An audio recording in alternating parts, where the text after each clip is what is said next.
A lot of artists I've talked to seem to think that AI-created music will never be as good as human-created music. Right now, this is the worst this is ever going to be, and it's already good enough to pass as better than a lot of human-created music. In this video, I'm going to walk you through two different services of AI music so you can see what it is and understand where it's at. Then we're also going to talk a little bit about the ethics of AI music. So we're going to make a song together on both platforms right here, right now.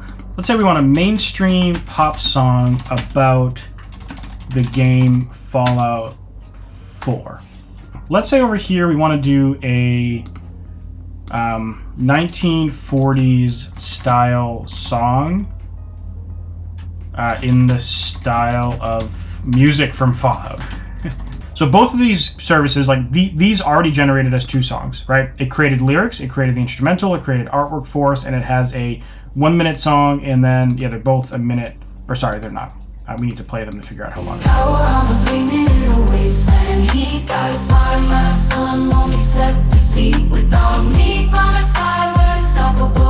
Every decision I make, it's optional. All right, now for song number 2.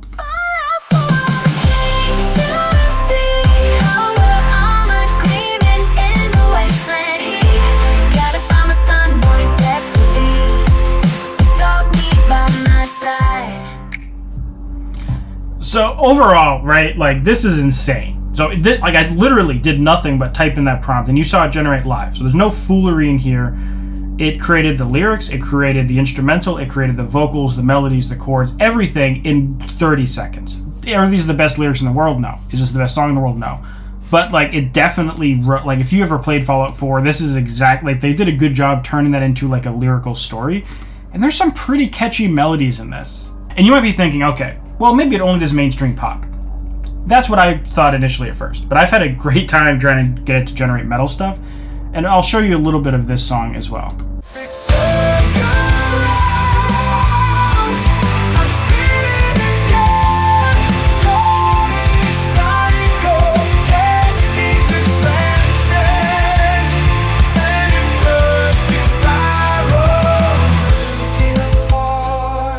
So I had it generate kind of like a progressive metal Tool, a Perfect Circle style thing. It's doing a pretty good job. So you notice that Suno generated us 1 minute tracks or so. Usually Suno can do between 1 and 2 minutes. It's two minutes is its max. Udio does 33 seconds. But let's check out these tracks here. And again, there's 2 of them.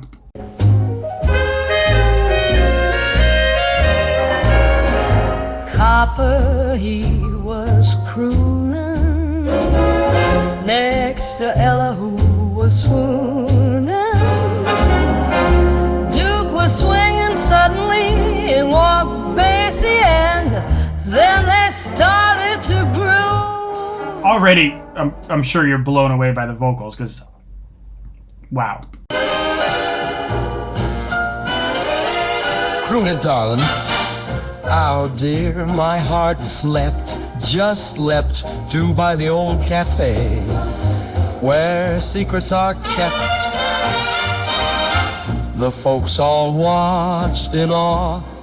Now, what about like the why or the what, like with this stuff? There's a lot of kind of ethical considerations for this. One, we don't know what the training data was for either of these services. We don't know if they're using data to train like songs that they got the rights to train their models on, or did they just go to YouTube and Spotify and scrape all of our music without our permission, without paying us, and now they're making a bunch of money, or planning to make a bunch of money, with an algorithm that was trained off of music they don't own. Even OpenAI hasn't officially acknowledged if they've used YouTube to train their Sora video creation model yet, right?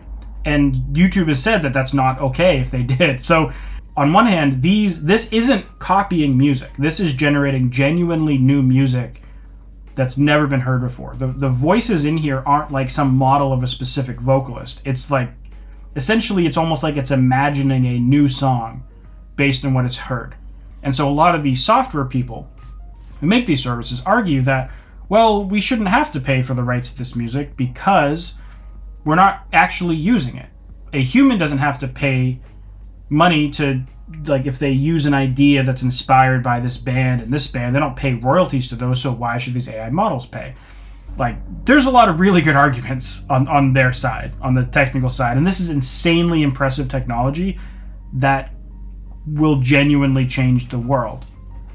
However, it very likely will fuck over a lot of artists, right? If you just take this away, there's just going to be people from other countries that are outside of the realms of our law just selling this service, or someone will come with this version of this you can run locally on your computer, and then now anyone that wants to can just go do that. Like, it's people try to shut down the Pirate Bay, and every time they shut it down, it comes back within a week. The Pirate Bay has been shut down dozens of times, and it doesn't matter. It just comes back. And even if it went away, another 10,000 sites would come and take its place. So even though Napster got killed back in the day, then there was LimeWire, and then there was torrents and Pirate Bay and all this stuff. If you take this away, it's just going to come back. And that's why Spotify came into being in the first place, to solve the piracy problem. And I feel like that's what's going to happen with this. Someone is going to come up with a service that makes artists happy, because if their music's using the training data, they're going to pay them in some way, and they're going to have a way where artists can opt in or opt out. And maybe even if they partner with someone like DistroKid or TuneCore CD Baby, let's say you're uploading your music to Spotify and Apple Music, and there's an option there, upload to Udio, upload to Suno. And let's say there was a way for you to make a good amount of money from this. Like, let's say you opt in your song, and all of a sudden, you're making just as much as you are. Like, let's say you normally make $300 a month on Spotify, you just opted in, and now you're making $300 a month on Udio because your song is using the training data. I don't know what the economics of the model will be. That's for them to solve and these companies to solve. But imagine there's just a box in your distributor. You can opt your songs in, and you might make a lot of money if your genre is, if you're kind of training this algorithm. But then you can also just not do it. And again, on the kind of why or is this cheating side of things, generative music has existed for a while, like at least 10 years. Some of these Eurorack modules I have over here, I don't know if you can see it, but this Marbles module by Mutable Instruments is a generative music creating module.